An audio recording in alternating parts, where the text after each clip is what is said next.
everybody. We are very happy to have Stephanie Rewis with us today.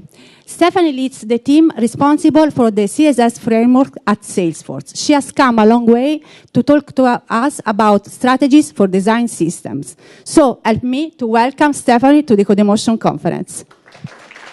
Thank you. It's great to be here. I have to say, when I was invited, the first thing they said was Rome, and the last thing I said was, okay, I'll be there. I love Italy. I love it. I'm Stephanie Rewis. I'm the principal engineer for UX engineering on the design system, and I do lead the CSS framework there. And I started developing about 17 years ago. Started out like a lot of people thinking I was going to do everything, and learning over time that there were certain parts I just really, really loved. I like, puzzle thinking and figuring things out, solving problems. So I got into front-end development, and then I started doing corporate training. I did a lot of writing and speaking. But like I said, I got into the front-end engineering part because of the puzzles and putting it together and seeing it visually.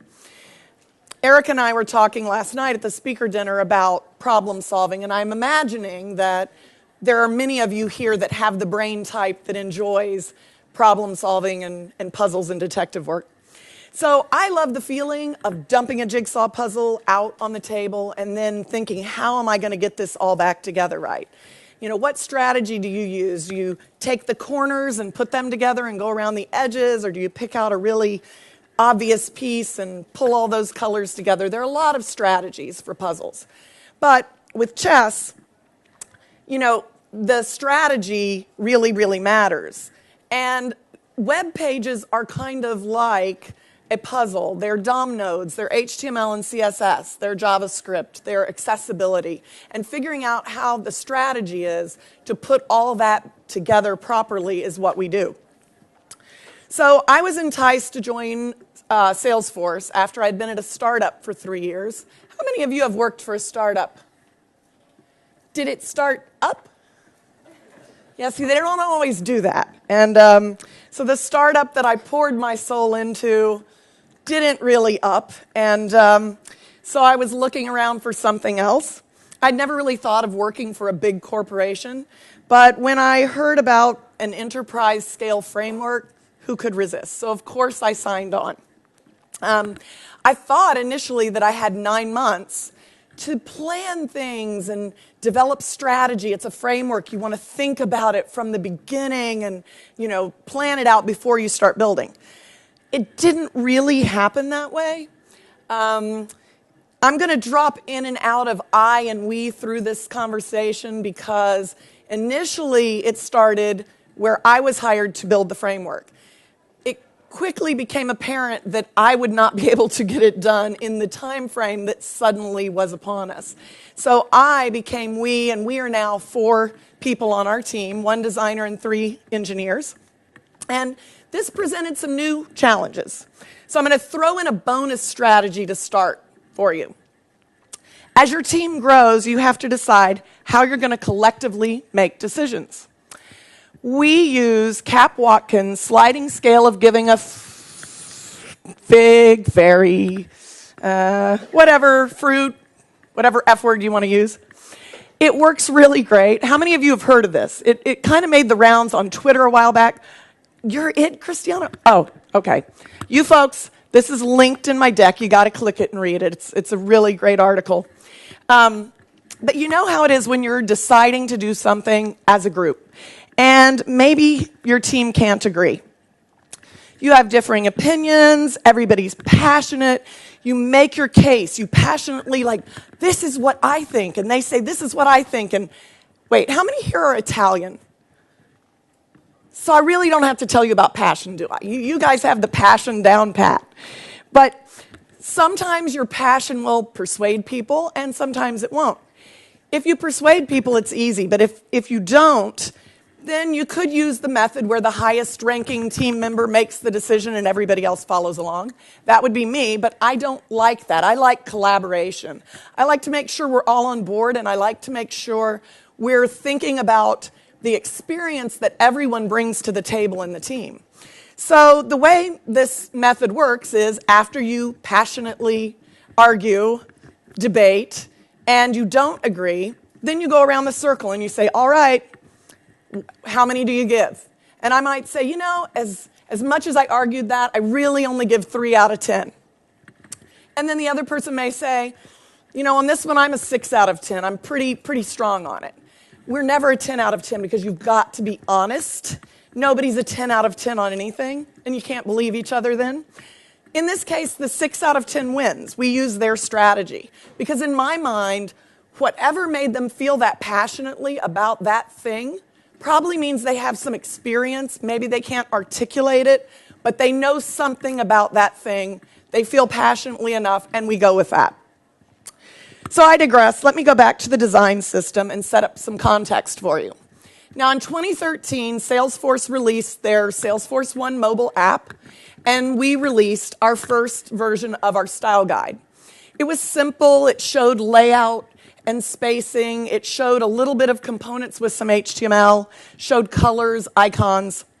And it was a good first go, but it was very limited in scope. And a year later, we talked to a lot of customers at Dreamforce, which is our huge conference. It's like 170,000 people. And we found out that customers wanted both more design direction and more actual code. They ask us, how can my app look like this? They want to look like they're part of the Salesforce ecosystem when they put something into platform. And we didn't give them the tools to do that. We also found out that they wanted the CSS, not just the HTML. And we didn't give them that. And so what does a good developer do? Reverse engineer. Inspect in the browser, try to find all the bits of CSS and put them back together in the proper order. However, proper order, what's the C in CSS stand for? Cascade, usually. However, in this case, it was more like confusing, colliding, conflicting. It wasn't the right way the C should work. So 2 years ago, we were redoing the entire UI of Salesforce with what we call the Lightning Experience. And we realized that our style guide really needed an overhaul. It needed an equally bold move in strategy and execution. This is when they decided that not only would we have richer guidelines, but we'd have this living blueprint or this UI framework. That's how I got my favorite job in the world. So we'll talk about that for a little bit. But our UX designers had come up with 4 principles that they used as they were designing this new Lightning experience. And we use those to make all decisions. As odd as it sounds, we really do this. The first one is clarity, the second is efficiency, the third is consistency, and the fourth is beauty. And that means it's much more important for something to be clear, to have clarity, than it is to be beautiful. Beauty is one of our principles, but we weigh everything in order, and these other things are more important. We decided to use these same principles in our framework, and it has served us well. Now, I don't know how many of you are parents. I'm the proud mom of 4 boys, and I remember when they were young, and they were learning to play chess, and the first thing they would do is get the box out and start inventorying the pieces, counting them, make sure they're all there. They didn't leave one under the couch the last time they played, you know. And so that's, of course, what our team did as well. So we inventoried everything, starting with an inventory of all the values. So you can imagine in a company the size of Salesforce how many design teams there are. We have a lot of clouds. So we have all these design teams with all these different sketch files. Yeah, sketch, y'all. Sorry, my Adobe Photoshop friends. And so we got all these sketch files, and we audited them and inventoried them. And you can imagine how many shades of blue, our Salesforce blue, just slightly different, how many different values there were for spacing, font sizing, etc. So what we did was we standardized and aligned these values. And then our designers updated their files with these spacing and font size and color values that we gave them. And at the same time, we created design tokens to store the values for use in code. And this is a strategy we've continued to use that we started with our S1 style guide. If you've done any programming, you understand the concept of a variable or a constant. That's all a design token is. It is just a variable or constant that is mapped to a value. So for example, card color background, does anybody use Sass? Yeah. So you can tell this is really just a Sass variable in this case. And it maps to this background color. Internally, our teams use a different kind of token. It is the same thing, it just has a different layout camel case. But nonetheless, we export using Theo, which is an open source tool you can get through our GitHub. And we export about 6 or 8 different types of tokens from iOS and Android to all of our internal and Sass-less, stylus, etc. So the method we use to map these values is simply a JSON object. And it looks a little more complicated than it is. Really, this part here down where it says props, card color background, the value, and then a comment that when it shows up on our site tells the developer what it's for. Up at the top, this extra stuff is what we use internally to say this is a background color and it can only be used for these CSS properties. And this forces our internal devs not to use it for something that it doesn't belong on. So we would have people using font sizing for spacing and things like this. That doesn't work and help us maintain consistency. So we store a large number of properties. We have values for all of these properties. And by using tokens instead of hard-coded values, it really helps us remain consistent. Internal and external developers use these. And what it does is it helps us so that, let's say, card color background should be now a different color. We just remap the value, and all developers get the changes in their app. So they always stay looking like Salesforce. If we changed our rounded corners to squares, by using tokens, they would receive these changes. It keeps them looking up to date. Some of our more advanced development shops actually override our tokens. Since they're Sass variables, we use NPM, and it's very easy to put our stuff back together again. So they'll override the branding variables and export it again and use their own full applications with branding. So the next inventory we did was around general patterns. And in enterprise applications, and in ours in particular, there are some definite patterns. Enterprise applications demand content and data-rich interfaces. They do not have the vertical rhythm that a web page has. They're usually very tight and compact. People want the data. Lists are usually used for their semantics, as are headings, or as headings should be. Now, if you've been around the industry for a while, you remember probably the big debate. Do we use Eric Meyer's reset? Do we use Nicholas normalize? Do we just let the browser have its own defaults? We chose to use normalize, just to normalize the values, but then we took it a step further for our use. And that is, we standardized all heading sizes at 1 rem. Why did we do this? Have you ever, okay, be honest, have you ever used an H3 because it was the right size heading? Okay, I've done it. We can admit this here. We're among friends. We don't want our developers to do that. We want them to use the proper semantic level heading. So we made them all 1 rem. When they look at it and go, this is so small, then there's a class for every kind of heading that is within our Salesforce ecosystem. We also removed the padding, margin, and list styles for all of these things. And this gives us a starting point where if we need to build it back up, we can, but most of the time, that is the right value.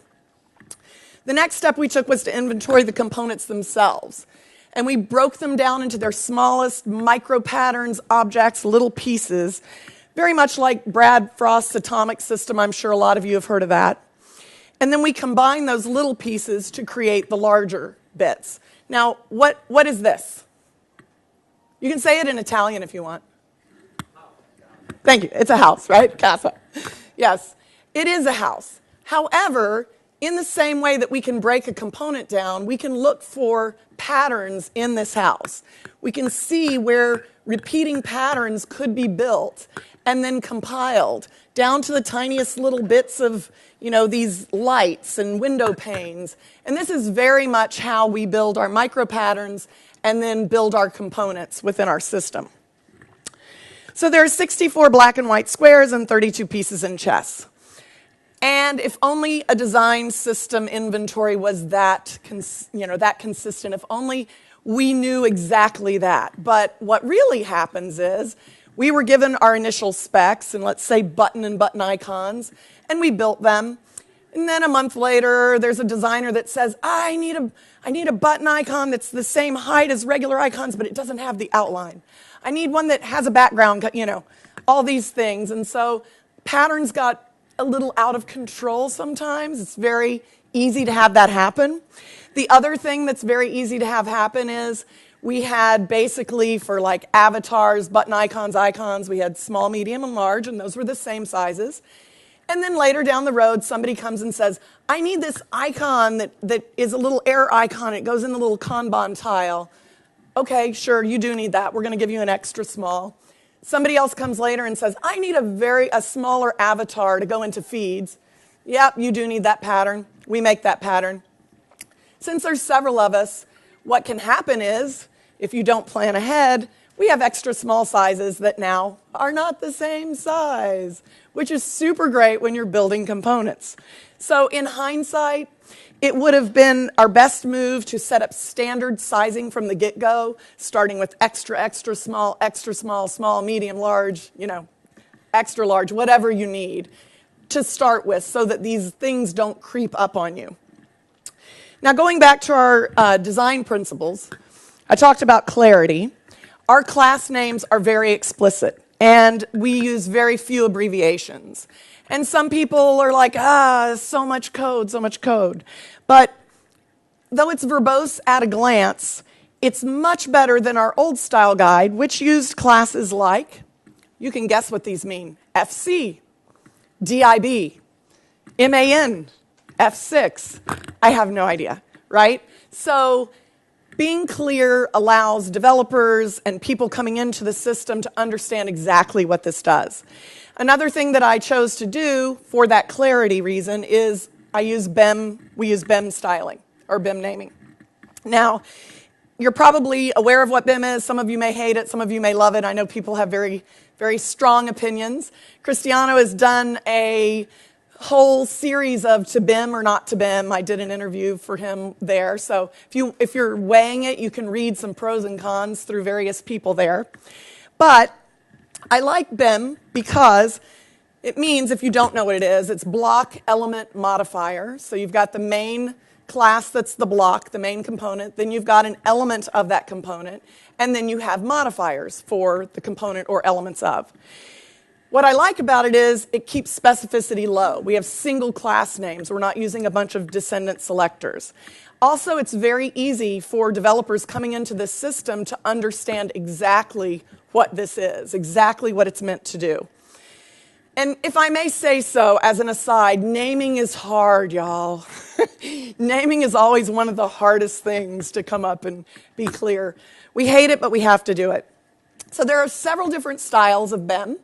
The one that was made very popular by Harry Roberts and Nicholas Gallagher uses elements have a double underscore and modifiers have a double dash.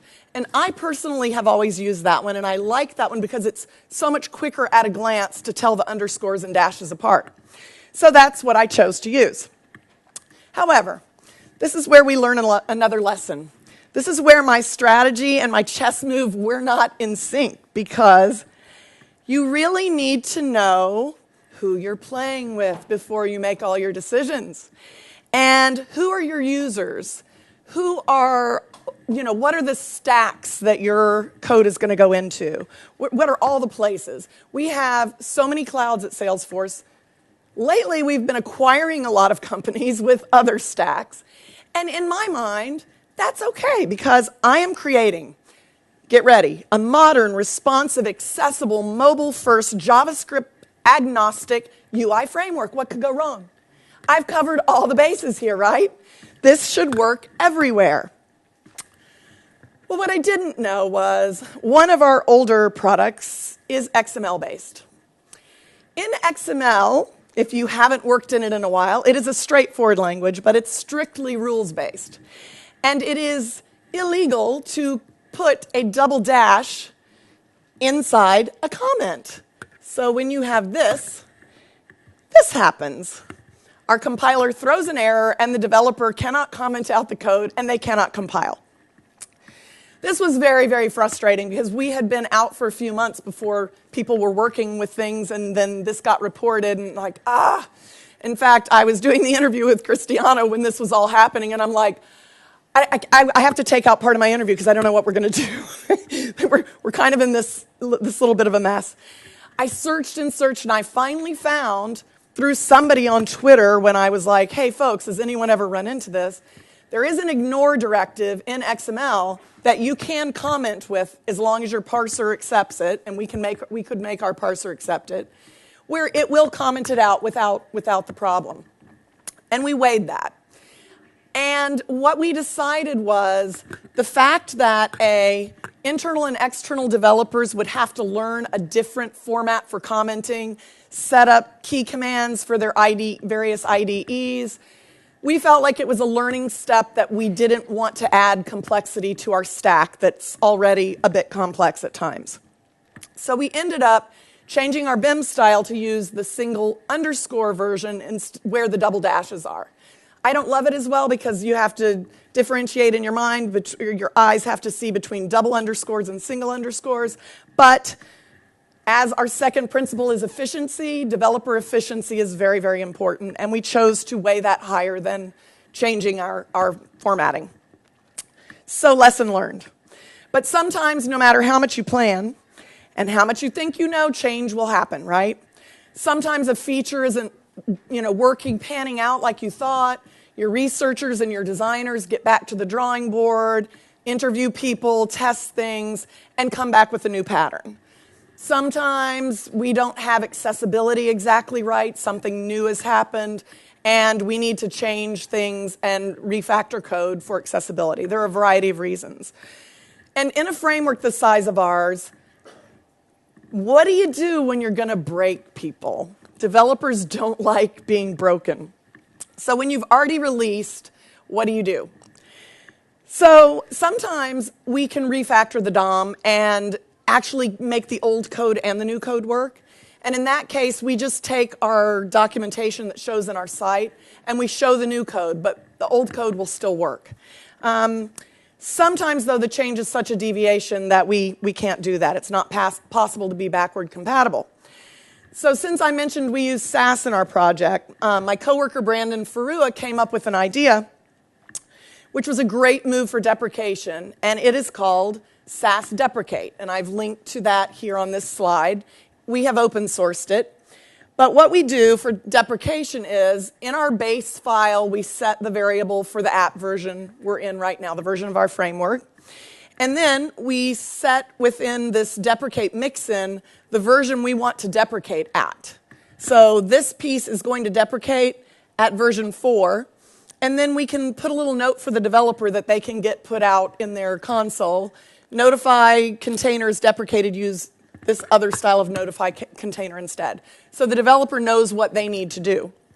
Like I said, it's open source. There's some other cool stuff about it. You can look at it if you're interested. Our open source is at GitHub at Salesforce-UX. All of our projects are there, and Sass Deprecate is there. So another piece of your strategy needs to be, how do I keep my game consistent? As the framework grows, and we're about a little over 2 years in now, it becomes easier all the time creating new things and tweaking old things they ask you to tweak patterns on to create regressions. Developers do not love regressions either. Neither do I. And so our DevOps team, we have 2 guys that are amazing. They've created so much really cool tooling, some of which we'll be open sourcing soon as well. But we have lots of testing that happens whenever we do a PR. And so not only are we doing linting and we're doing accessibility tests, which sometimes are a pain in the butt because you think you have it all right, and it's like, nope, you got to have this, you got to have this, you got to push something else, but I like that. But my favorite thing is our visual regression testing. So VRT is something that, even though you have to wait for all these processes for your PR to be able to go in, it gives me a nice piece to know that the changes in my PR are what I expected to be, or, oh dear, something got messed up. In order to mix well with other frameworks and bespoke CSS, which existed in our Salesforce ecosystem when we started, there was a bootstrap that had been made to look like Salesforce, not by us, and it wasn't maintained. A lot of developers had their own special, CSS that they used. So we wanted to be able to let them use our stuff and kind of slowly change to it without clashing. So we chose to namespace at the beginning with SLDS. So essentially, what that means is, rather than using button, everything got SLDS in front of it. So SLDS button will not clash with your own button. That works great. And we thought that that would protect us, and we had thought about all the things. Until one day, when an overexuberant product manager who was helping our external devs get applications ready, this is when we were in alpha, they were getting things ready to be shown on the stage at Dreamforce. This guy didn't consult with us. He just told all the developers to grab a static version of our CSS and just put it in their application. Well, you can imagine, as fast as we were iterating during alpha stage, having Monday's version and another team grabs Friday's version and somebody else grabs next Wednesday's version, and then in the end they put them all into the same platform in whatever order, and mayhem ensued and they freaked out. And that was when I found out what they were doing. So in this case, the C in CSS stands for chaos. And no pressure, just 170,000 attendees in 2 weeks. What are you going to do about it? So I had to come up with a defensive move very quickly. So I created something we now call scoping. We still use it internally, but customers are not aware of it at this point. But scoping simply means wrapping a custom class around your whole DOM of your component. And then they could output the custom class on the whole framework. And what it does is it raises the specificity. So in some of our old products like this would override the value here. And if this app and this app have two different custom classes, they also don't clash. And they don't clash with our platform code. So that was something that we had to do very quickly. If you ever need to do it, it works nicely. But now we have SLDS CSS in core, and it's available in every way anyone can develop within the platform. And we encourage developers not to use static resources anymore, just to accept what is in the framework. So we don't have them scope anymore, but some of our stuff scopes in the background. Now, I mentioned different versions earlier when we were talking about Sass Deprecate. I would recommend strongly that you find a way of versioning, whatever works for you. We use semantic versioning, or Semver. We're still kind of working on this piece because Semver, the way it works and the way UI works, are slightly different. What breaks UI can be a little different. And I was recently at a design systems meetup in San Francisco at the Gap Systems. We do these meetups and kind of all share what we're doing. It's really fun. They're starting to experiment with a more granular way of looking at breaking changes in UI. And this is a chart that they created, and what I like about it is you've got these verbs down the left side. You've got add, rename, update, refactor, patch, docs. These are things you might put on a commit message or PR, right? And then does this output CSS change when you do this thing? Now, in their world, I've changed this for our world. In their world, because they have 4 different systems all running on the same thing, if the CSS changes, that's a breaking change. In our world, it really is a breaking change when the HTML requires a change. That breaks somebody. But if we can do things without the HTML requiring a change, then we're not a breaking change. But one of the reasons this intrigued me is I had been talking to one of our DevOps guys about automating our release notes. Because release notes are a pain in the butt, right? Making sure people understand everything that's changed. And so we had already talked about using some verbs. And Nicole Sullivan, Stubbornella on Twitter, just became our manager for our team about a month ago. And at Pivotal, they used a system that is very similar to this. So we're starting to experiment. But everything you can automate in your life makes things better. So I'm really curious to see where this is going to take us. We're also experimenting with automating our documentation. How many of you love writing documentation? High hands, high hands. Okay, contact me later. We might have a job for you. How many of you, though, even though you may hate writing documentation, love having documentation for, something that you didn't code, some framework you're having to work in, or the thing you coded a year ago that you don't remember what the heck you did that for? Anybody ever done that? Yeah. So initially we had static docs in our code, like a separate file at the base of the component. But what we're finding is that we go in and we make some CSS changes, we make some accessibility changes, and that file is getting stale because a lot of times we forget to mirror those changes in there. So we had a hack day a few months ago, and my colleague Brandon and I decided to tackle this issue. And we started looking at what would it look like to create a lot of metadata around our components, right? So we chose the JS docs commenting style, and we define it directly in our Sass files. And that gives us the ability to parse and do a whole lot of things. And Brandon has put so many hours of work into this since then. So we have things like a summary that we can pull out and show by the component.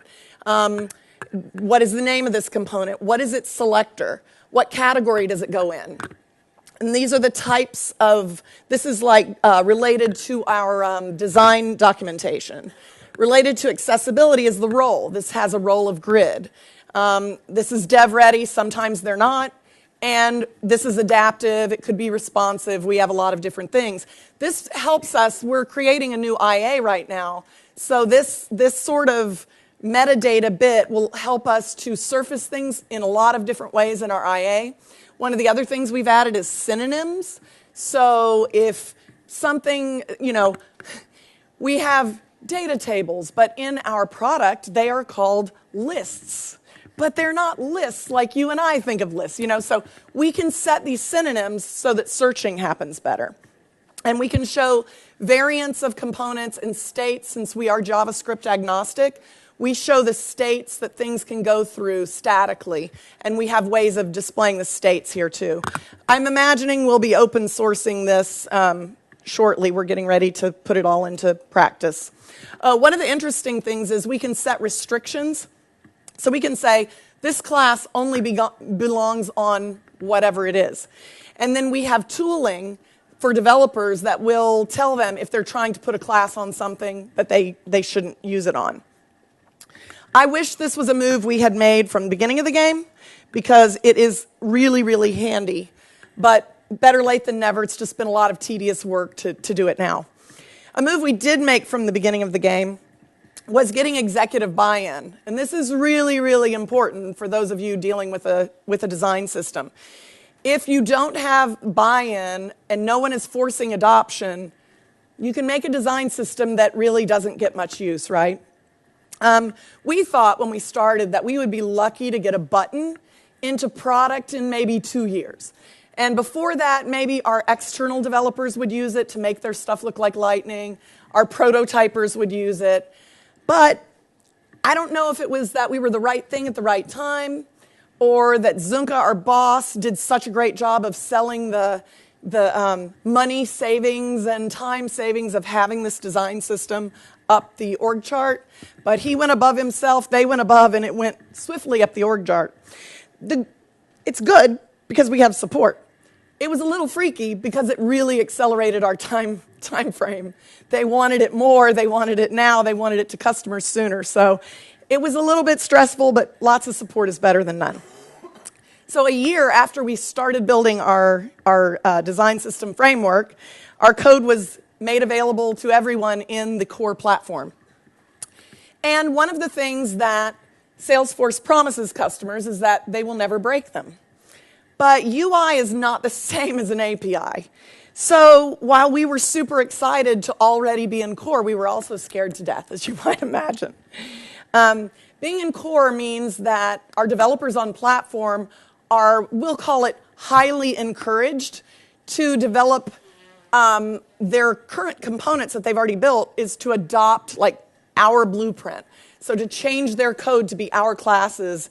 New things, new components being built are being built from our blueprint immediately. And it is going smoothly than I might have imagined.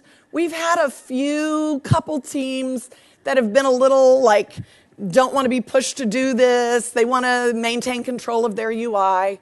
But for the most part, and we've sweet talked them. They're okay now. But one of the most of the people in our company are more back-end people. Most of the developers are admittedly hate UI, think it's like magical pixie dust and just like are happy to hand it to us. And some of us would even they would like us to do all their work. Adopt it, bust all their bugs. It's great fun. Anyway, with all this adoption, the big thing that has come at us is support for those adopting. And that is me, right there, that little person, crushed. Support, while handled very easily at the beginning, little bubbling brook, has become a raging stream overflowing its bounds. It's sort of like when you boil the frog and you put it in the cold water and you turn it up slowly. It didn't feel so bad at first, I didn't mind helping all the people, but after a while you're completely overcome as the boiling starts, and that's me, I was the frog. So I'm recommending that you plan your strategy for support before you need it, and I'm going to tell you right now we didn't do that. And so we have so many channels of support. We have internal and external support channels. We have 5 possible chat channels where people are popping up in my face all day. We have added things to help us, like standards and accessibility audits, and you probably can't read those, but you don't want to. Standards and accessibility audits that we do at the beginning of a cycle. We have office hours and advisory boards that we do all like twice a week all the time. We have internal trailheads that kind of gamify and teach people. We have emails, we have meetings, we have lots of stuff. And the point is, this is not how to do it. So right now, we are currently doing an audit of our support channels. In fact, this is happening while I'm gone. In fact, it's not me doing it. It's the most exciting thing ever. We handed it to someone else and said, Stephanie, tell them all the places you do support, and I did. And she said, I want to shake you. Why have you been doing all of this by yourself? Because it happens slowly. You start helping a little bit, and then you have like a zillion people. So our goal is to streamline this and create reusable documentation, especially for new users. We're creating lists of steps to take before people contact us, because if our class name is on a component, they say it's our bug, even though they have a lot of class names there with overrides. And we're creating internal classes and brown bags. So hopefully our audit will find more ways, but we're going to start streamlining and making this work better.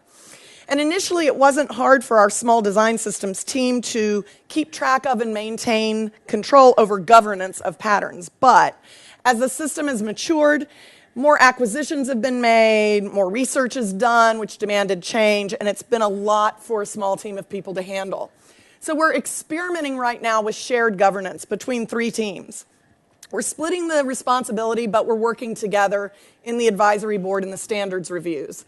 So we have the Platform Foundation UX team, and they're handling the design patterns and guidelines. We have UX Creative, who handles just the overall visual design. And then our team, UX Engineering Design Systems, we do the component patterns and the accessibility. And we're, while we would like it to be all under one team, we are willing to experiment with how can we make this better by each of us, working closely together, but handling these different pieces of it. And what we're looking for when we do this, we're looking for designs that deviate from existing patterns. We don't want those, deviations, and sometimes people just don't understand that they're deviating. We're looking for new patterns. Like, for example, in our standards review last time, we found 4 different teams that all were building kind of variations on an accordion. We did not have an accordion component. It had never been requested, and suddenly everybody had one. So that's when we take it back to the Platform Foundation team. They get everybody to work together, and they standardize a solution that works for everyone, and the creative team helps with the visual design, and then we build it. And then we have developers that come to us and they say, I need this new component. But when we look at it, we realize all the patterns, micro patterns are in the system, and we give them guidance so that they can build their own component.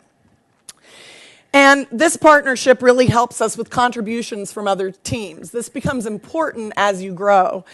Salesforce releases every 4 months, and we are working on 3 releases at one time, which is challenging in itself. We have the upcoming release, the one we're finishing, and the one that customers have.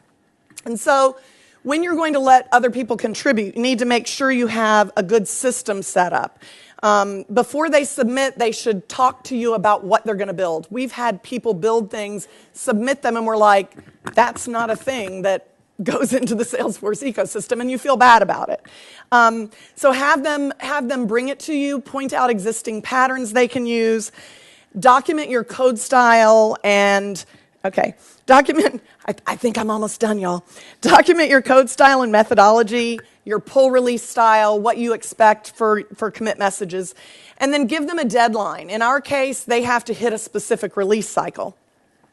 Now, our external devs in the open source project, once they get it, the code is released and it's in maintenance state. So we're kind of looking at what we can do to help them contribute more. But currently, patches are being pushed to core only for, big bad bugs that are severe.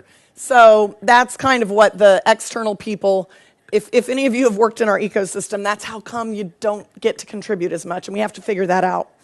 Design contributions have to be made in our most recent code branch because they have to stay ahead of the game. So if a designer decides a pattern needs to change or a new one gets introduced, the design guidelines have to be created or updated, and we're creating a way for that team to use Markdown, contribute that to our repo, and then we can consume that with our new IA to make that easy for them.